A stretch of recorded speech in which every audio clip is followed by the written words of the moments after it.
ಬಿಜೆಪಿಯಲ್ಲಿ BSY and ಫ್ಯಾಮಿಲಿಯದ್ದೇ ಆಧಿಪತ್ಯ.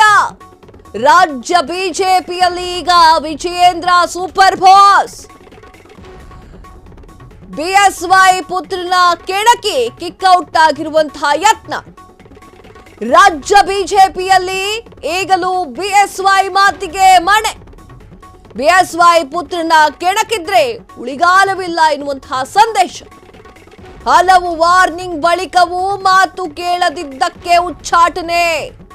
ವಿಜಯೇಂದ್ರರನ್ನ ಕೆಣಕಿ ಪೆಟ್ಟು ತಿಂದಂತಹ ಹಿಂದೂ ಹುಲಿ. ಇನ್ನು ಮುಂದೆ ರಾಜ್ಯ ಬಿಜೆಪಿಯಲ್ಲಿ ವಿಜಯೇಂದ್ರ ಮತ್ತಷ್ಟು ಸ್ಟ್ರಾಂಗ್. ತಮ್ಮ ವಿರುದ್ಧ ನಿಂತ್ರೆ ಇದೇ ಶಿಕ್ಷೆ ಎನ್ನುವಂತಹ ಸಂದೇಶವನ್ನ ಕೊಟ್ಟಿರುವಂತಹ ವಿಜಯೇಂದ್ರ. ಬಿಜೆಪಿಯಲ್ಲಿ ಎದುರಾಳಿಗಳಿಗೂ ವಿಜಯೇಂದ್ರ ಸ್ಪಷ್ಟ ಸಂದೇಶ. ಇನ್ನು ಮುಂದೆ ಬಿಎಸ್ವೈ ಫ್ಯಾಮಿಲಿ ವಿರುದ್ಧ ನಿಂತ್ರೆ ಉಚ್ಚಾಟನೆ, ಶಿಕ್ಷೆನ. ಬಿಜೆಪಿಯಲ್ಲಿ ವಿಜಯೇಂದ್ರ ಅಂಡ್ ಫ್ಯಾಮಿಲಿ ಇದೆ ಆಧಿಪತ್ಯವಾ? ಎಸ್, ಈಗ ಇನ್ನೊಂದು ಡೌಟ್ ಕೂಡ ಶುರುವಾಗ್ತಾ ಇದೆ.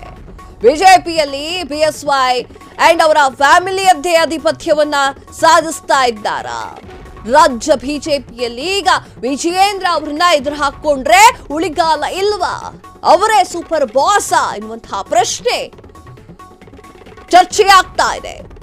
ಬಿಎಸ್ವೈ ಪುತ್ರನನ್ನ ಕೆಣಕಿದ್ರೆ ಪಕ್ಷದಿಂದ ಉಚ್ಚಾಟನೆ ಆಗ್ತಾರಾ?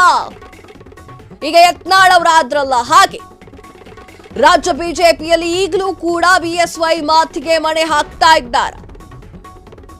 ಬಿಎಸ್ವೈ ಪುತ್ರನನ್ನ ಕೆಣಕಿದ್ರೆ ಉಳಿಗಾಲವಿಲ್ಲ ಎನ್ನುವಂತಹ ಸಂದೇಶ ರವಾನೆ ಆಯ್ತಾ ಈ ಒಂದು ಯತ್ನಾಳ್ ಅವರ ಉಚ್ಚಾಟನೆಯಿಂದ. ಹಲವು ವಾರ್ನಿಂಗ್ ಬಳಿಕವೂ ಕೂಡ ಮಾತು ಕೇಳದಿದ್ದಕ್ಕೆ ಉಚ್ಚಾಟನೆ ಮಾಡಲಾಗಿದೆ.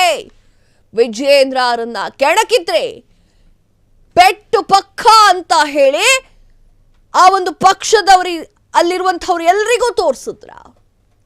ಹಿಂದೂ ಹುಲಿಯಂತಹ ಹಿಂದೂ ಹುಲಿಯನ್ನೇ ಉಚ್ಚಾಟನೆ ಮಾಡಿದ್ದಾರೆ. ಇನ್ನು ಮುಂದೆ ರಾಜ್ಯ ಬಿಜೆಪಿಯಲ್ಲಿ ವಿಜಯೇಂದ್ರ ಮತ್ತಷ್ಟು ಸ್ಟ್ರಾಂಗ್ ಆಗ್ತಾ ಇದ್ದಾರೆ.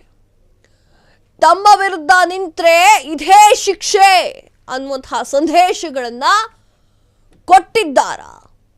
ವಿಜಯೇಂದ್ರ ಬಿಜೆಪಿಯಲ್ಲಿ ಎದುರಾಳಿಗಳಿಗೆ ಸ್ಪಷ್ಟನೆಯನ್ನ ಕೊಟ್ಟಿದ್ದಾರೆ, ಸ್ಪಷ್ಟನೆಯ ಸಂದೇಶಗಳನ್ನ ಕೊಟ್ಟಿದ್ದಾರೆ. ಇನ್ನು ಮುಂದೆ ಬಿಎಸ್ವೈ ಫ್ಯಾಮಿಲಿಯ ವಿರುದ್ಧವಾಗಿ ಯಾರಾದ್ರೂ ನಿಂತ್ರೆ ಉಚ್ಚಾಟನೆ ಮಾಡೋದೇ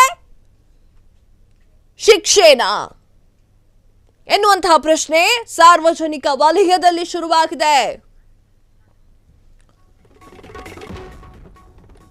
ಎಸ್, ಇನ್ನು ಮುಂದೆ ಬಿಎಸ್ವೈ ಫ್ಯಾಮಿಲಿ ವಿರುದ್ಧ ನಿಂತ್ಕೊಂಡ್ರೆ ಯಾರು ಕೂಡ ಉಳಿಯೋದಿಲ್ವಾ? ವಿಜಯೇಂದ್ರ ಅಂಡ್ ಫ್ಯಾಮಿಲಿ ಅದೇ ಒಂದು ರಾಜಕಾರಣದಲ್ಲಿ ಮುಂದುವರಿಯೋಕೆ ಯಾರು ಎದುರಾಳಿದ್ದಾರೋ ಅವರನ್ನ ಕಿಕ್ಔಟ್ ಮಾಡಿಬಿಡ್ತಾರ? ಈ ಪ್ರಶ್ನೆ ಸಾರ್ವಜನಿಕ ವಲಯದಲ್ಲಿ ಚರ್ಚೆಯಾಗ್ತಾ ಇದೆ.